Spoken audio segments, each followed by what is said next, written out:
Gavin Newsom doesn't like Trump's corrupt slush fund, wherein he sued himself in the sense that he's the president suing the IRS for $10 billion dollars and agreed to withdraw the lawsuit for the creation of a $1.7 billion slush fund, which is going to be given to victims of government weaponization, which basically is a way to give his friends and supporters money out of this slush fund.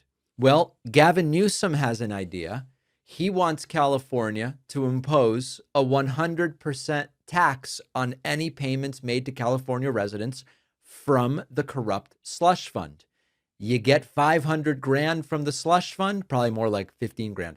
You get 15 grand from the slush fund, it's taxed at 100% by California. What an idea. Well, I've been thinking a lot. I'm not in Congress. I was out there in Washington, D.C., trying to make a case anew. And some good meetings with EPA. Lee Zeldin's, I don't want to get him fired. But his team's working hard to see what we can do to help the victims of last year's fires in Los Angeles. And, so I was up there around the time when legislative leaders were all, discussing what the options were. And so I've been thinking a lot about it in my flight back. And one thing that I think we're going to try to do with your support is tax 100%. Anyone from California that receives any of those funds, we want to tax 100% of those proceeds. And that's an action the state of California can take. Yeah. Now, this is not actually the only state considering this. There seem to be some potential legal hurdles to do that. At minimum, it would be challenged in court, but it would certainly make the effectiveness of Trump's corrupt slush fund. It would diminish the effectiveness of Trump's corrupt slush fund. And I love the idea.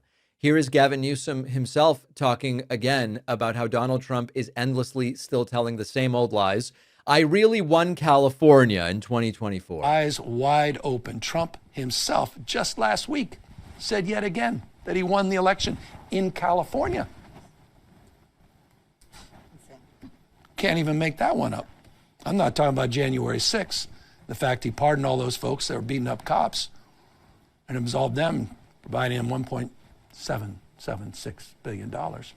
So not only you get a pardon, you get rewarded. Private army with ICE, private army of protesters. Stand up, stand back. So what's the key issue here? I think that the core political issue is that you've got all of the...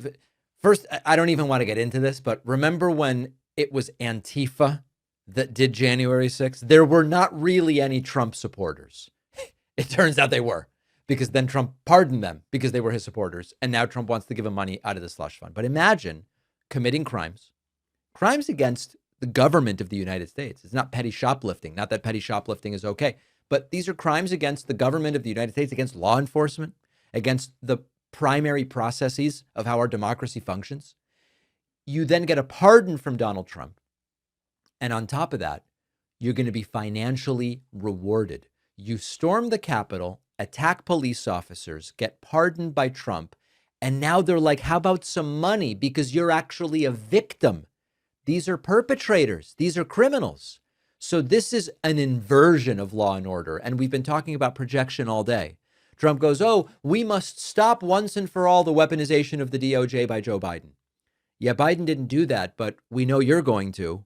And he does. Now he's having E. Jean Carroll investigated. The woman that he sexually assaulted was found civilly liable for sexually assaulting. January 6th happens. Police officers are beaten up on camera. And then the same politicians who go, we're for law enforcement, we're for the police, we're for law and order. They minimize, they excuse, they're pathetic. Gavin Newsom understands the political framing because he is explaining it as these aren't just pardons. These are rewards for attacking the Capitol. What is less American than that?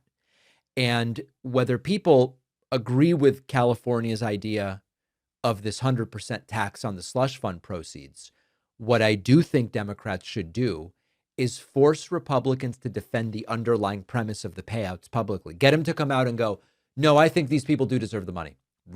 You do? Here's what they did. Well, they were pardoned. and you defend the pardons. Like, get them on record as I defend the pardon and I defend the money. I don't think it's a very comfortable argument for a lot of these Republicans, because most Americans, based on polling, still don't support what happened on January 6th. They don't view it positively. They don't view the rioters positively, even if Trump did pardon them. There's also a broader thing happening here. States increasingly are functioning as counterweights to the federal government, which is interesting to see. California is basically saying, if the federal government wants to reward January 6th defendants, right, so pulling one way, we will try to neutralize it through taxation. And I think this is a good type of confrontation politically for Gavin Newsom, because it turns like a national culture war fight into something with a very clear corrupt and anti-corruption side. And that, I think, is very important for Democrats to do heading into 26 and especially 28. Now, Trump continuing to lie about, if they had counted the votes fairly, I would have won California. I think that that's also useful for Newsom, because it makes Trump sound detached from reality, because he lost California by millions of votes, but not 1,000, not 10,000, not 100,000, millions of votes. And so Trump can insist he won California all day long. He looks nuts when he talks about that. I don't know whether Gavin Newsom will actually effectuate this 100% tax. I think the idea is phenomenal. But what I'm getting the sense of, and I agree with, is that Democrats believe this terrain is favorable to them. Digging in on this, the slush fund is corrupt. We will take any measures we can think of to fight back against it. Americans see the corruption. They don't all like Gavin Newsom. Some of them prefer Trump. But the anti-corruption feeling is growing, and I think it's a great idea. I support the concept. I don't know if it'll actually work out. We will see. Appreciate you watching. Stick around for this next video, and don't forget to hit subscribe so you actually see our uploads. You can also catch the full podcast on Spotify and Apple Podcasts.